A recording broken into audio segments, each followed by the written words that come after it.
DianaButlerBass is an award-winning author, popular speaker, inspiring preacher, and one of America's most trusted commentators on religion and contemporary spirituality. She is the author of 11 books, including Christianity After Religion, Grounded, Grateful, and her newest book, Freeing Jesus. Hello, everyone. I'm Cameron Trimble, CEO of Convergence, and I am really excited to be talking today to DianaButlerBass, my friend, my colleague, co-conspirator, sometimes counselor, and person that we can rant to each other. So it's just a joy to get to be in conversation, and has been for a long time. You and I have had a wonderful ongoing dialogue that I'm looking forward to continuing today. Diana, you write a lot of books,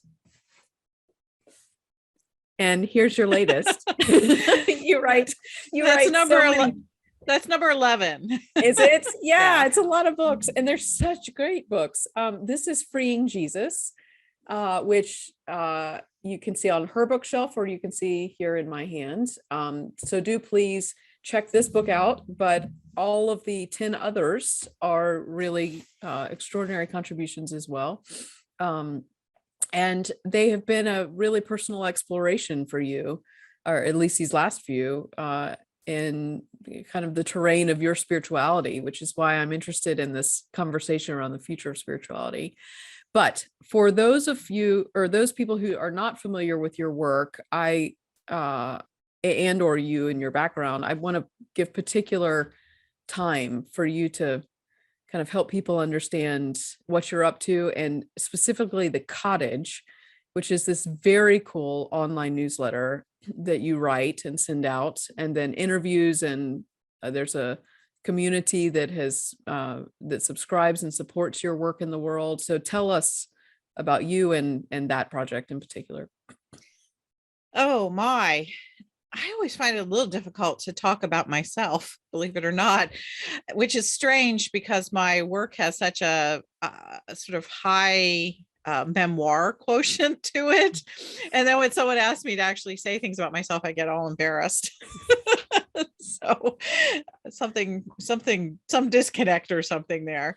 But I understand my vocation to be teaching and writing to help people make sense of the world in which we live. How we can see the world more deeply, how people who hold on to faith traditions can understand the presence of God in and with us in this world, in this life.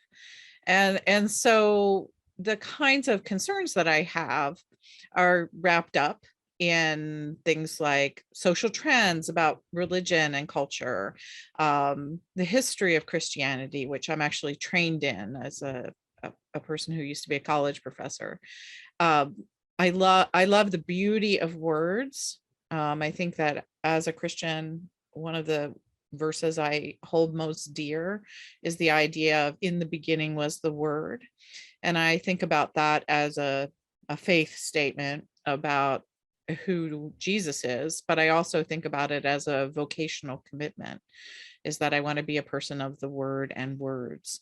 And that's taken me on a pretty long multi-decade journey now of doing everything from being a college professor to working as an opinion journalist, being involved in all kinds of work around congregational development and rethinking the nature of congregations, consulting with denominational leaders, preaching in churches. I look back over the last 25 or so years, and I'm sort of astonished with the variety of experiences that I've been called into to help people make sense of where we are as people of faith and what the future might hold.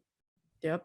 And one of the wonderful ways that you do that regularly, in addition to your books, is this conversation that you've created through the Cottage, where you write, is it every Sunday?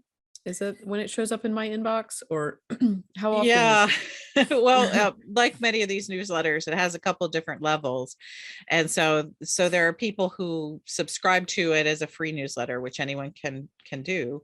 And I try to get out a piece every Sunday and then a midweek piece about 3 times a month. And the Sunday pieces I call Sunday musings. And those have become sort of the place where I write a little devotional or preach, really, a sermon that's either based on the lectionary text for the given week or something I'm reading, some quote from an author that I find inspiring, or a piece of poetry that I've read that I key off of to create what I would call a generative, inviting, and non-exclusive sort of sermon. Sure. And so that's my Sunday piece. And then the midweek piece is generally something about religion in the news, where a trend or religious ideas or theological aspects of any particular news story that happens to be, sort of popping at any given time. So in recent weeks, I've been writing a lot about religion and war, and a lot about Eastern Orthodoxy, religion in the Ukraine, and the tensions within global Orthodoxy. So those are the kinds of things I do. The paid level of the cottage gets all of that stuff. Plus, we do at least once a month an online gathering where we just have sort of Q&A discussions. Last night I was on with my folks, and they asked me what I was working on for my next book. And so I started sharing what I was thinking about, and people got really into it and started throwing bibliography at me and all this kind of stuff. And so it's a great way for me as a writer to have some contact with folks, especially, with the pandemic raging and feeling so isolated. It's just a kind of a new form of community that helps me to hear what's going on in the world. It helps me connect with sort of my core readers and folks who have really benefited over the years from things that I've shared in the world. And they get to help me shape what I'm working on. So Yes. So I find that really quite exciting. And I also do some other things with them during both Advent and Lent. I've done a daily devotion. So every single day of Advent and every single day of Lent, that the paid community, the core supporting community, has gotten something from me in their email. That is a prayer or poem, reflection, photographs. I love. The cottage is hosted by Substack, and this Substack has been super supportive of my work. And one of the things that they have gifted me with is a free subscription to Getty Images.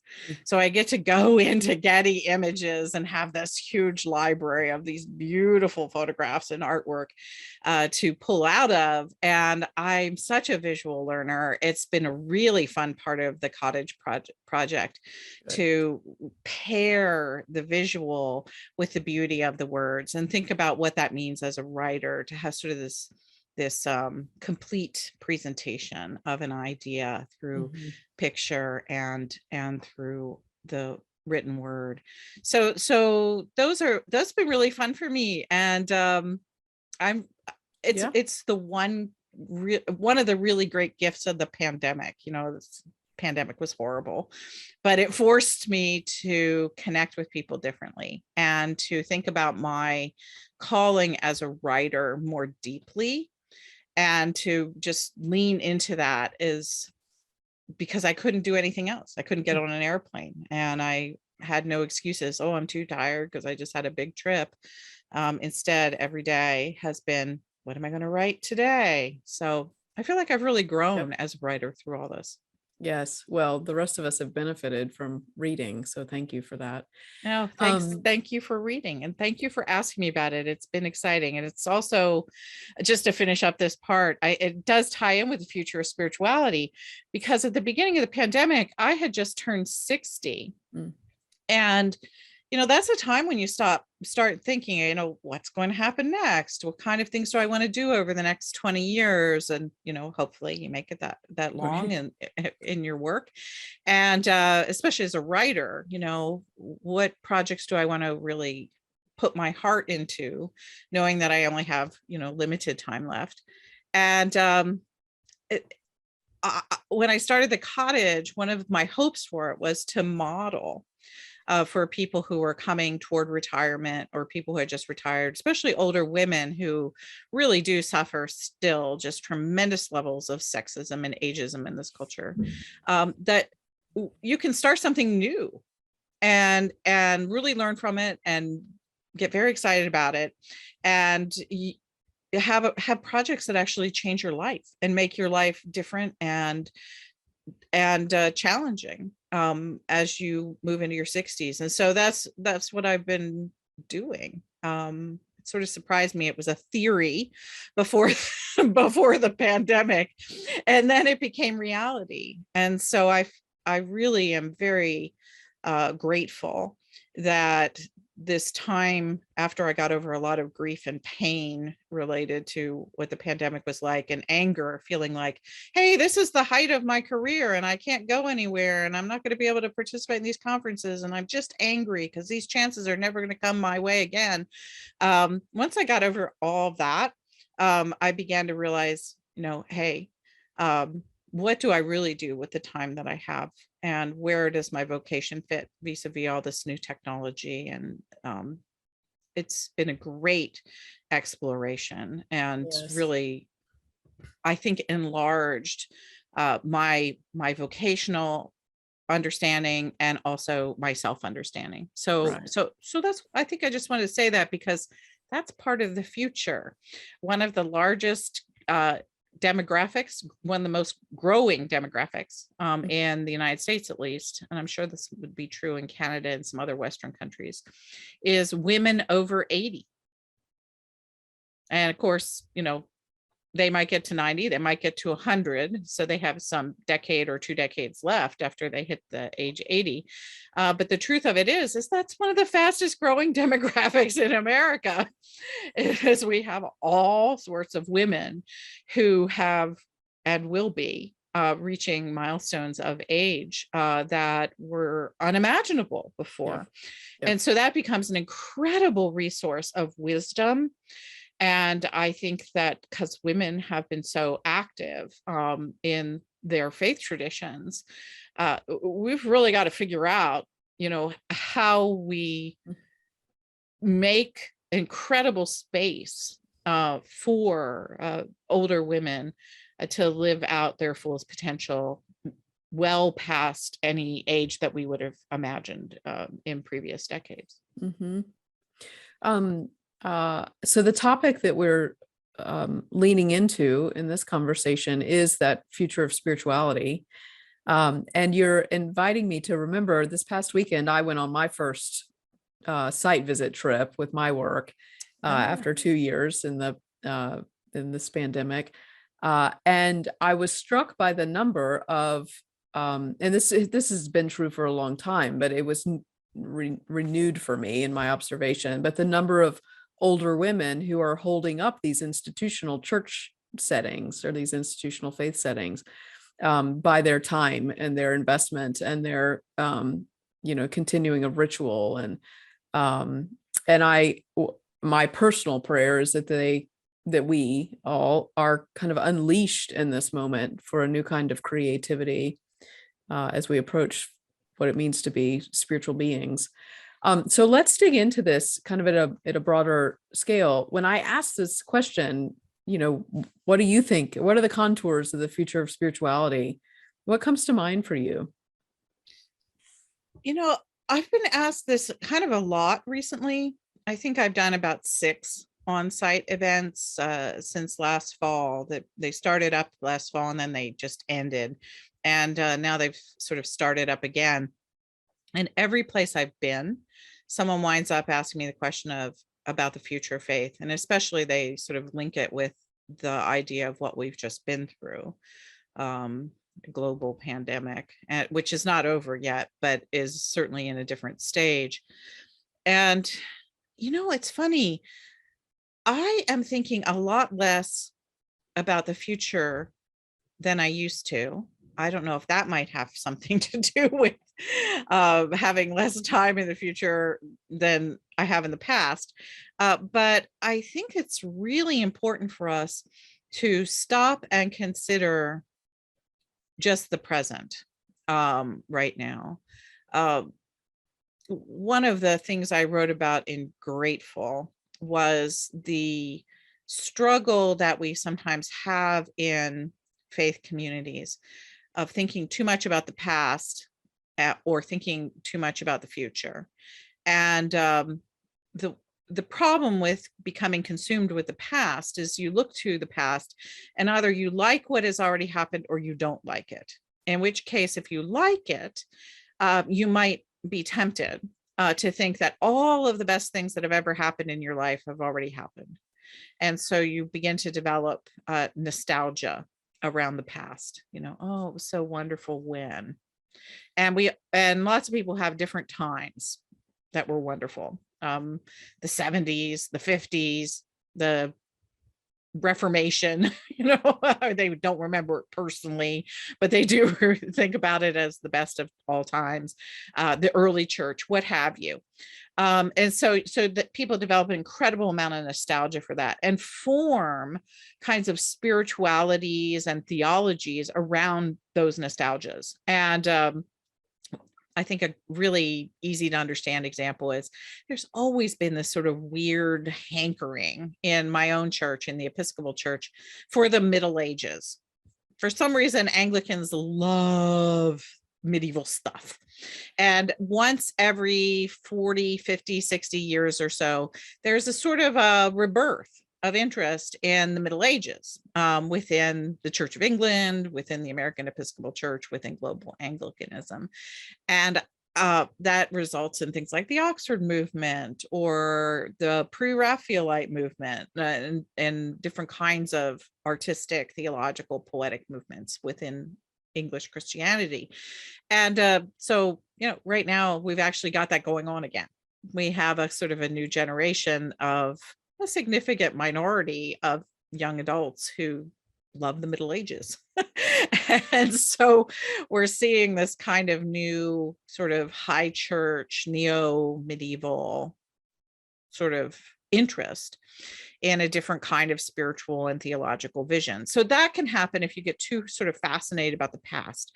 And it comes out differently in different denominations, depending upon sort of what your high water marks are, what your sort of what I would call aesthetic inclinations are. So there's the nostalgia piece, but then there's the piece where if you look back to the past and you see things you don't like, it's very easy to get caught up in regret. And regret is not the best place to be spiritually. It's like, oh, I can't change what's happened. I wish I could go back. I feel like I've wasted all these years. Our denomination really messed up. I think that might be what a lot of white people are feeling right now about discussions around race. It's like, oh, why are we talking about slavery? Those were my great grandparents. I can't do anything about their choices. Stop putting it in my face. It just makes me feel bad. And so there's, of course, issues of white supremacy and all those kinds of things, white fragility, all the stuff we like to talk about. But there's just this very human thing that you can't change the past. And sometimes when you see things that were done in the past that in some way you're connected to or implicated in, it makes you just feel terrible. And you kind of get stuck. So you just like throw up your hands, nothing we can do about it. So the past breeds nostalgia and regret. And both of those things keep us from, I think, moving toward any kind of creative new sense of wholeness. Creativity is always blocked by nostalgia and regret. On the other hand, if all you're thinking about is the future, I don't know about you, but all I have to do is read the front page of the New York Times, and I feel like I can't breathe. Climate change, terrible wars, legislation across the United States limiting voting rights. I mean, literally, I feel, even just saying this, my chest tightening, just thinking about not even the future 40 years from now with, say, the climate crisis.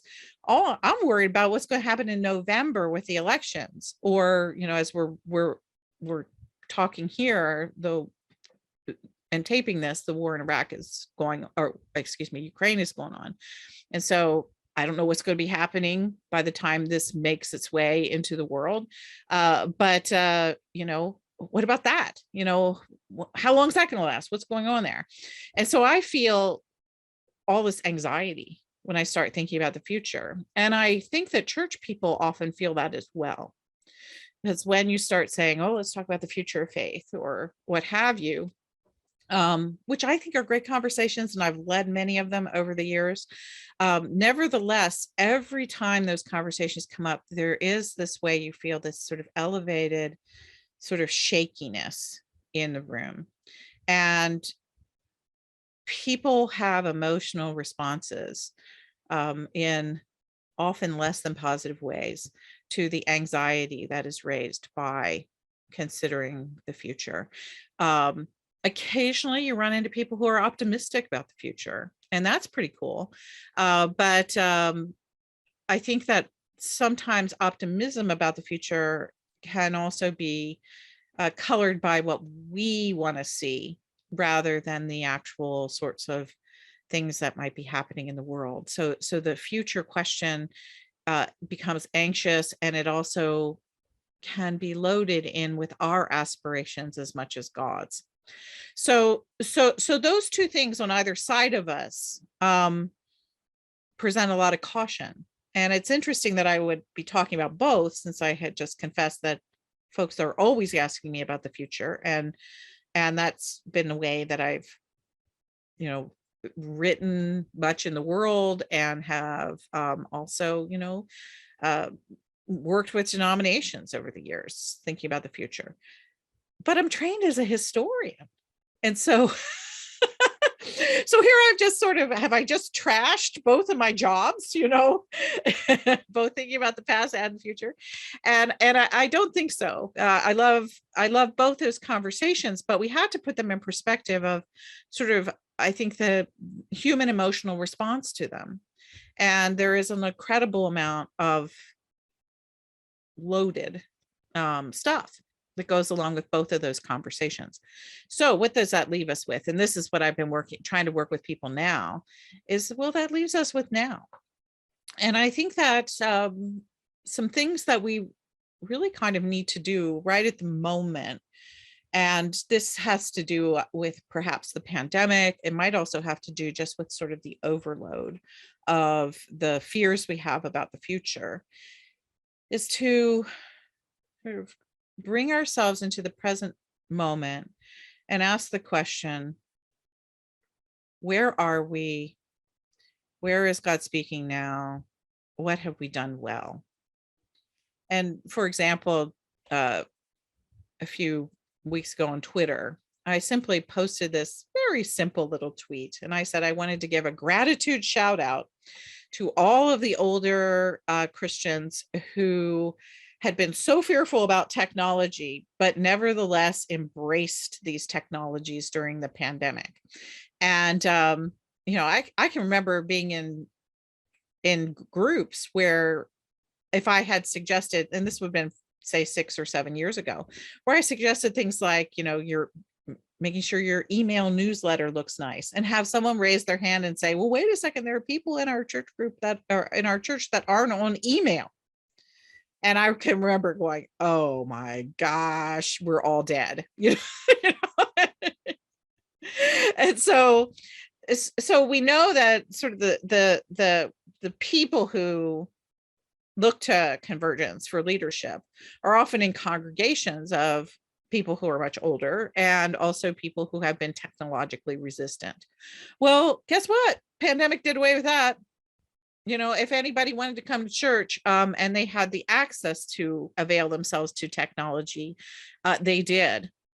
And so technology became, for much of our community, not all of it, but much of it, far more accessible and a far more connective reality. And I think that that's really, we need to just sort of stop with that and say, hey, look, people tried something new that had once frightened them very much, and they actually now like it. And so that's a real change. And it shows something that's very, I think, laudable about our communities. And when push came to shove, they came up to the plate and they demonstrated their commitment to staying church, no matter how that would happen. And I'm not entirely sure I once would have given people that much credit. And so those are the kinds of things right now. I think we need to look for those sorts of things. What has been good? What has been surprising? What has been creative? What has been beautiful in our midst right now, that we can sort of explore the territory of our present. And I think that if we do that, it might open us up to seeing the future of spirituality maybe a little differently than we anticipated.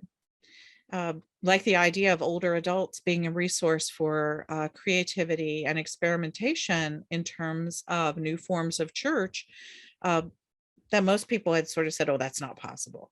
But it's more than possible. It just happened. And I think that that's a great thing. Yeah, you're reminding me that, it's usually breakdowns that lead to breakthroughs. Yes. So, it's the breakdown that then invites the new thinking and I think the release of some nostalgia that holds us back. And then a wondering, because, for the first time in forever that we could remember, you couldn't use the excuse, well, we've always done it this way, like that didn't work in that context, because we all had to suddenly reinvent how we would stay connected to each other. Yeah. In the midst of that crisis. You've really helped me complexify my understanding of this nostalgia and the tension that is created, that we might probably most obviously see right now with what is being coined as the battle between democracy and authoritarianism. But it's this, hope in the future versus let us control and look a lot like the past, Mm-hmm. And when I think about the future of spirituality, and you were just talking about, we've got this every 40 to 60 years, this nostalgia about the Middle Ages. I want to be one of those people that hopes that our better days are ahead.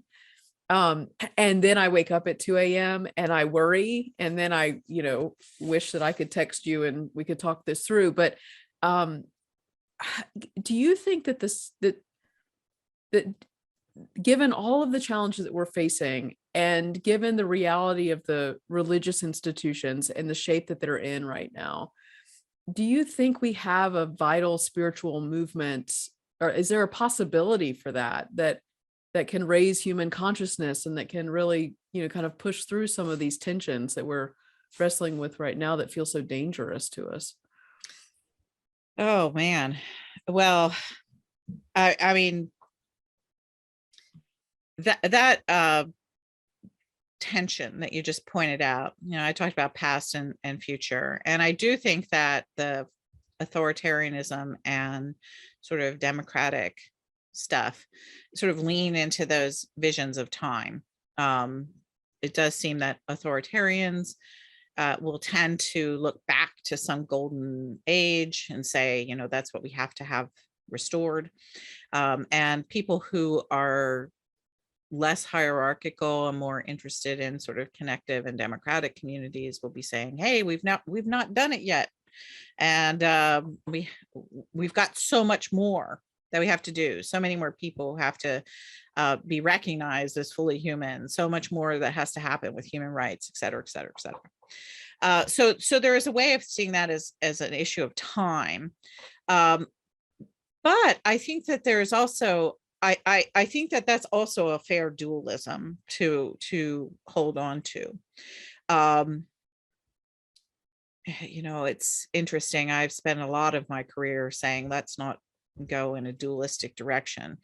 But nevertheless, I think that we can fairly see that there are two strong impulses across the globe right now in terms of how we form and shape community.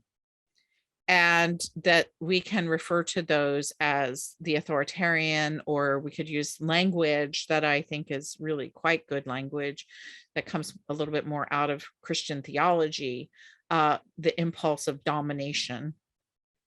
And then we have the language that is more political language of democracy over in here, but we also might want to call it, to use again more theological language, the impulse of communion. And so in that sense, those two things are not strictly about time, because we know that while someone, say like Putin, has this incredible affection for the Soviet Empire, and also the idea of a third Rome, a third Christendom that would be centered in Moscow. People always say, well, where were the first two centered? Rome and then Constantinople. So now this third one, or you could say the third one was the Holy Roman Empire in medieval Europe. Putin wouldn't agree with that. Putin sees a third one coming out of Moscow. So maybe Moscow is the fourth if you're a Western Christian. But so he's looking back towards this idea of sort of the Roman imperium of church and state, of global domination, and his ideas about Soviet Russia, and also about this sort of religious nationalism from a previous incarnation of Russia is very strong too. So in that sense, his authoritarianism is looking backwards, but he has future ambitions. So he's taking a story from the past. He looks back at that. He sort of wants to recreate the past, but it's not just a sort of strict nostalgia. He's motivated actually to bring a story about the past and make it the future of the entire planet. With him and his fellows, and we're really seriously talking fellows here, that is a gendered term, will be the ones who dominate the global economy and the global sort of framework of moral and ethical vision. And that moral and ethical vision is hierarchical. It's about submission and obedience. It's about control. So it's not strictly that authoritarians are looking back and democracy-oriented people are looking forward. The people who are authoritarians do have forward impulses. And I think that the same is true for people who are involved in some democratic movements. You hear them moving toward, a different kind of future. They imagine a different kind of future. But oftentimes they're picking up bits and pieces of the past that may or may not have been what people imagine them to be in terms of being good resources or whatever. Sometimes things weren't as democratic as we imagined that they once were. And so, many of the heroes of former movements of human rights were people who were profoundly flawed. And so there's this real kind of inability for forward-looking people sometimes to recognize their own rose-colored glasses about the past and their own misapprehensions about the past. And how they read the past is really significant in the ways in which they will be constructing the future. So the time frame there's some general truths about it, but there's also things that don't quite entirely work when we want to put those two things up. Now, all of that said, I do think these two impulses exist in the world right now, the ones towards dominion and communion, authoritarianism and democracy. And I think that's where the future of spirituality is being sort of held in the balance, as well as what I would say the biggest theological questions. And just to wrap up this one little section of it, because I can't wait to hear what you have to say, is you ask the question, well, our churches are declining, and what in the world can communities of, 80 people, 50% of them are women over 80. What in the world are those communities ever going to have to do about the future?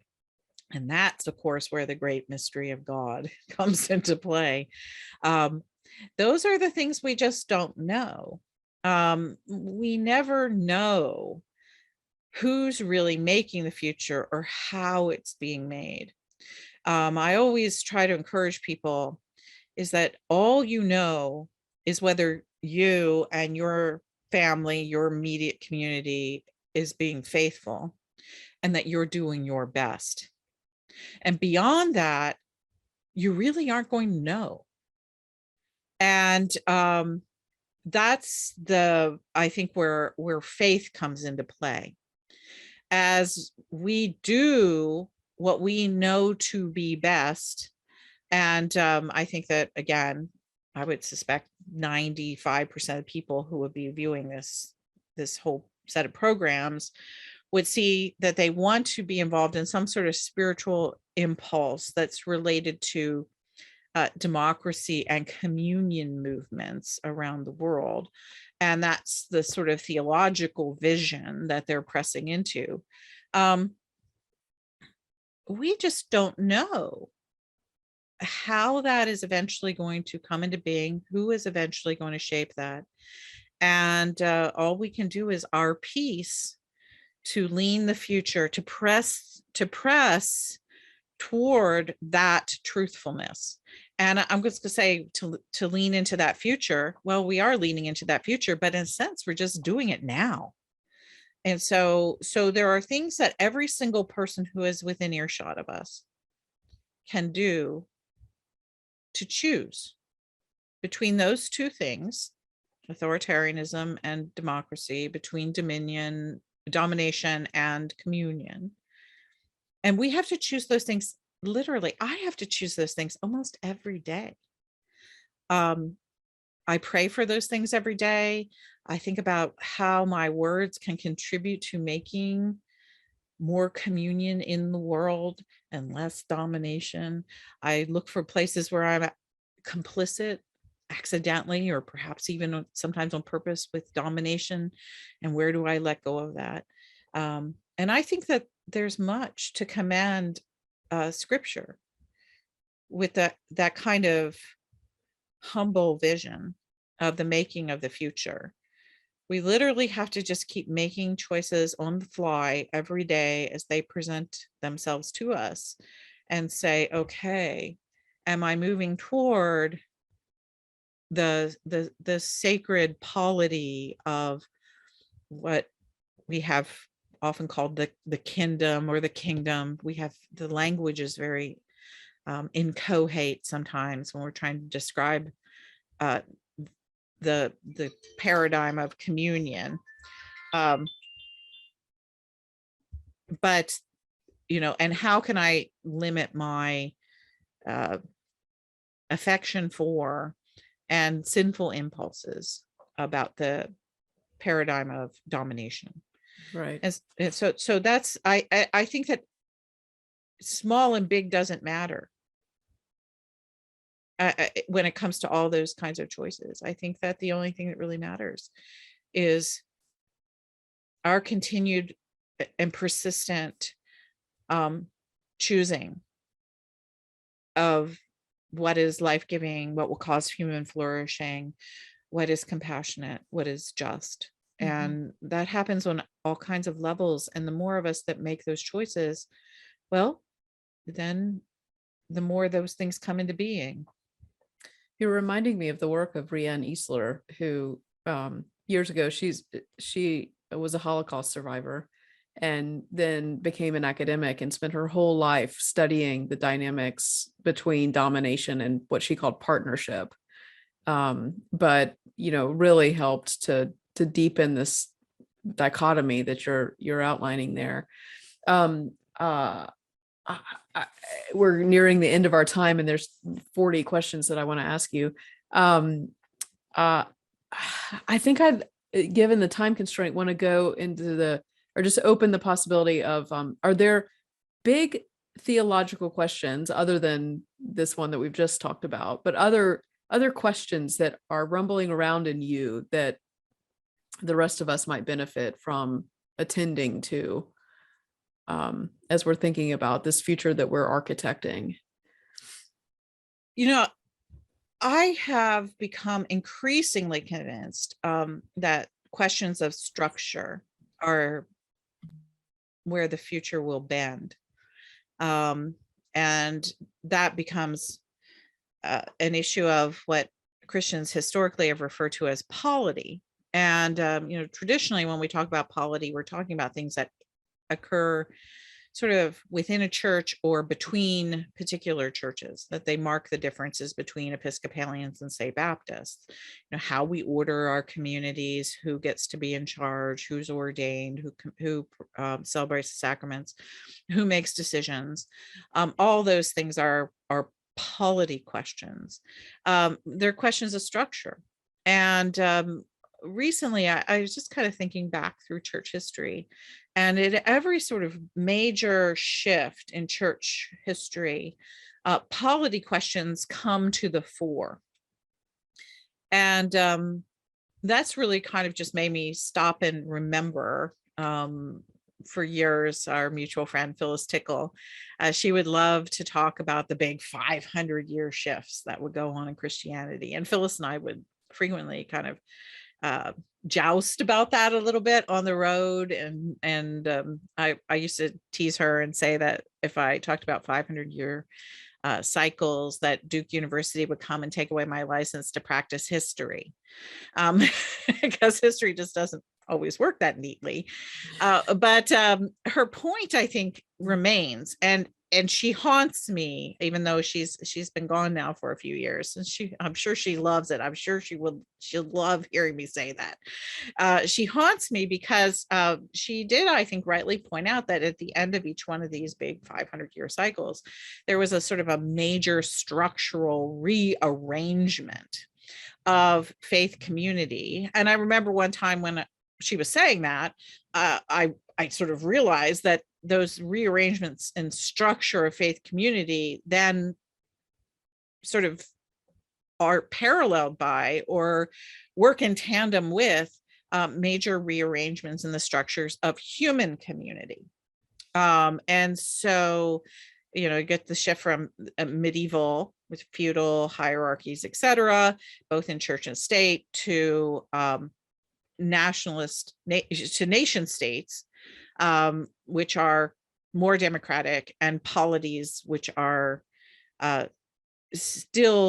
which have limited hierarchies, like the Lutherans and the Presbyterians and the Anglicans. And so you get the softening of hierarchy, you get this sort of ramping up of democracy, and you get a sort of regional sense of identity, nation state or national church. So that's a shift in structure that happens in both of those fronts. And so I guess what I've been sort of asking myself recently is, oh my gosh, if we're in one of these really dramatic historical moments, and I do think we are on one, I just don't think they always arrive on time. What are the structural questions that are the ones that are most sort of significant for us? And there are a host of questions around ecclesial structure. And there are also these political and social questions about structure. And I think that one of the reasons that it's hard to move towards the paradigm of communion, the paradigm of partnership, the paradigm of democracy, whatever we want to call it, radical democracy, whatever we want to call that, it's hard to move there because we don't have any clear sort of structural understanding of what it will look like. So how do you make something that hasn't existed before? It becomes much easier to sort of just fall back onto the structures that already exist and say, oh, well, it's actually impossible. So, we're going to go back over here. And you might have some people over here who are kind of, they see the flaws in these old structures, but they become reformists. They just want to sort of reform what they already have. And then you have people who say, well, yes, there are flaws here, but the problem is we need to make these structures stronger. They need to work better in the old ways. So you have this sort of argument over here about the structures that already exist. And then you have people over here who are imagining something, but they can't verbalize it. And they really have very few kinds of analogies or models to talk about what that might look like. And that makes people just scared. Well, you want us to give up this. We know this. For that, we have no idea what that is. And so I think that right now those structural questions are really, really, really significant. And so all of Lent, I've been playing in my own imagination with this idea. We talk about this thing, the kingdom of God. That's the way Jesus talked, I think, about this field over here. And I've been thinking about this term, the sacred polity that is at the heart of creation. And I don't know what it is about that phrase, but I sort of just tripped into it one day, and I can't get it out of my brain. And so that's what I have been sort of playing with in stuff I've been writing, in my newsletter, in talks that I've been giving, sermons I've been giving. What is the sacred polity that is at the heart of creation? I think that's the thing that the Hebrew scriptures, the New Testament, and that many other, I think, religious traditions are trying to explain. And in the Hebrew Bible, that's the land of milk and honey. That's the promised land. In the New Testament, it's the kingdom of God.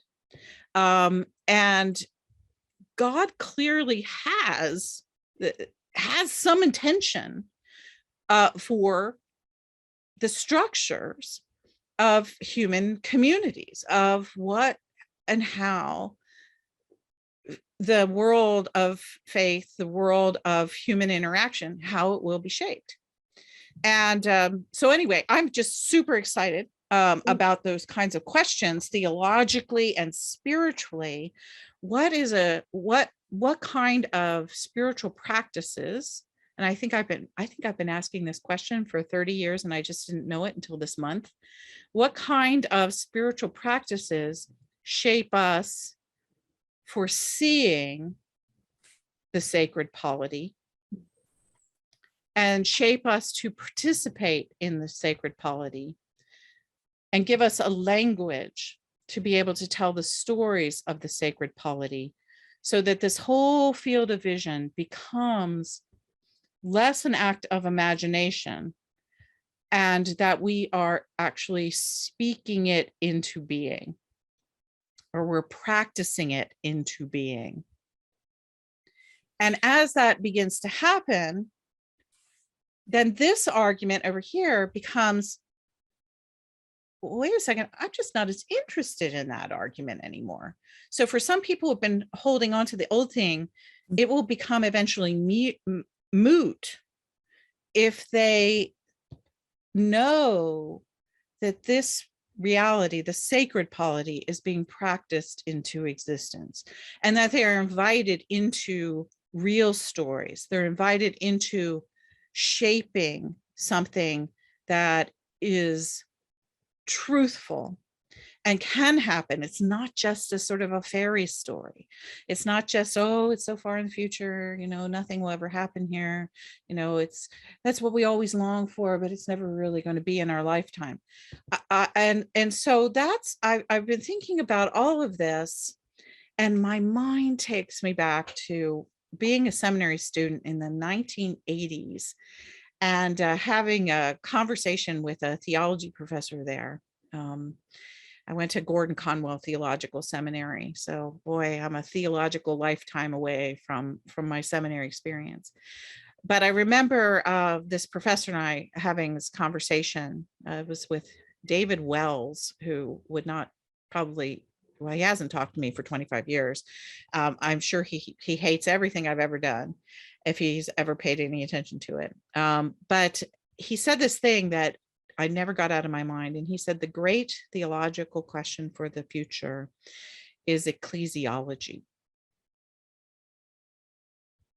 And darn it all, if he wasn't right, that some 2.5, 3 decades later, 4 decades almost now, that question has sort of dawned on me in recent weeks, as that's the question, is that when we're talking about spirituality of the future, when we're talking about the theological questions of the future, when we're talking about what our hearts breaking over the news and this crisis that's between these two tendencies, these two paradigms that are roiling through the earth right now, that is a question of ecclesiology. It's a question of structure. And we use the language of ecclesiology to talk about it specifically related to the church.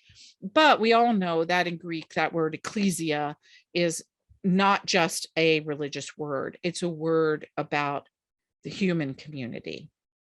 And so what is the ecclesia, the sacred polity, the dream of God, the kingdom of God?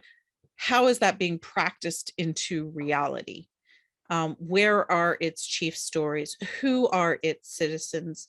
How do we invite others into the making of this structure? And I think that's where we are. And I just can't imagine, although the front page breaks my heart every single day when I read it, I also read it and I see this argument, I see this call, I see this vocation right there on the front page of the newspaper. And so that's where my passion is right now, is around these questions that I once thought, when that professor said to me, when Wells said that to me all those years ago, I thought, that's the stupidest thing I've ever heard. Why would anybody care about ecclesiology? And yet, I think that it is the very question that the whole earth is straining under right now, is that the structure we have has failed, and yet we're still fighting over it. And the structure that will give us life has yet to be worded into existence. And to stand at that kind of moment in history, whether you're a tiny little congregation or a single individual or a great big body of voters or what have you, it doesn't matter. All that matters is you see it and you do it.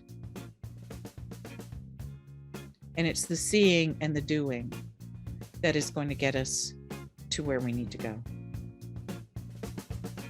It is always an honor to learn with you. Thank you.